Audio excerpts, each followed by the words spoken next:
दुकानात ठेवीत नव्हतं. आता तण दे धन हे सूत्र आम्हाला लागू पडतं. योग्य त्याचं व्यवस्थापन करायचं, मारायचं नाही.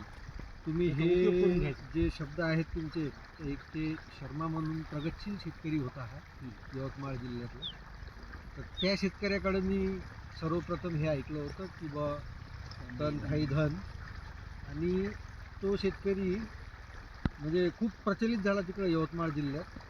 आणि तो शेतकरी त्याच्या शेतातलं जे चिलुटी येते तणाचं, तर त्याला बाहेर नाही फेकत. तू माझ्या शेतातलं खाल्लं रे बा, मला वापस दे. मल वापस दे. याच जमिनीत पुरवलं जातं.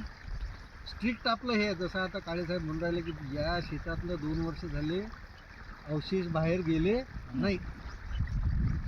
आणि ही जी गोष्ट आहे तर म्हणजे शेतकऱ्यांना जे जे हे समजून घ्यायचं आहे की बा करा, त्याला काही ना काही प्रयत्न त्याला करावं तर लागतील. आता ते नाही सडणार एवढं जाळे घेत, तर त्याला बायोमिक्स वापरायचं आहे, त्याला जे काही करायचं आहे, पण त्याला बाहेर नका जाऊ दे आपल्या शेतातून. कारण ते बाहेर गेलं म्हणजे तुमच्या जमिनीतलं जे सेंद्रिय घटक आहे तेच बाहेर चालले गेलं. जमिनीतलं सेंद्रिय घटक बाहेर गेला म्हणजे जमिनीचा सत्यानाश होण्यास सुरुवात झाली.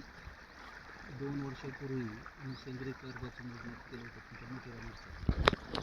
त्या क्षेत्रातलं आले 0.35, खालच्या भागातलं आले 0.25. आता ह्या वर्षी परत एकदा करू, त्याच्यात किती वाढ झाली आपण बायोमास जिरवले नाही हे आपल्या लक्षात येईल.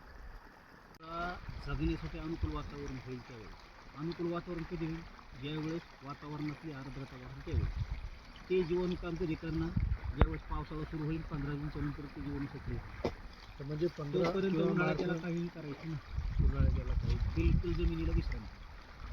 बरोबर. हां, तो विश्रांती जेव्हा द्याल तर तेव्हा म्हणजे इथे शक्यता कशाचीच नाही. म्हणजे एखादं जर का तुम्ही हिरवळीचा खत वगैरे, जे हिरवळीचा जो आपण हे म्हणतो पिकं, बरोबर.